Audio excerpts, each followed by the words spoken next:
जेकरा के काम के आगे कुछो ना दिखेला। अरे मीना का भाई भैया अबेले नाश्ता ना कइले? अरे हम तारा के कितना बेर समझावेनी, हाय देखबो कितना दिन आ गइल बा। जा जल्दी से भैया खातिर नाश्ता बांध के ले आवो, हम लेके खेत में जाई। अरे ओ भैया का दीवाना, नाश्ता बाद में लेके जाई, पहले अपना तक कइलो। ना भाभी, भैया खेत में ऊपर से रहो, हम नाश्ता करके जाई। तू जल्दी से नाश्ता लेके आवो। ए सुनो, हाँ? भैया खातिर भरुआ मरीचा प्याज बहुत पसंद आवेला, ऊपर ले आवो। जा जा जल्दी बांध के ले आवो।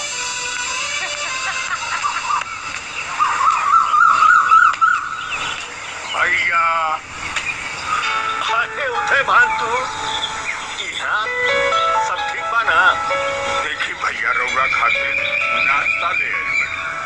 रौरा हमरे के खाली कहे नहीं कि अपना सेहत पर ध्यान दो। तनी है बताई तो कौन बेरा आ गइल बा? खाली पेट गुजारी चलावो तनी, तबीयत खराब हो जाए तो। अरे ना भाई, मेहनत कैला से तो बड़ बड़ बीमारी भाग जाला। बस भैया अब कुछ मत कही, चली हाथ पैर धोई आ नाश्ता करी। अच्छा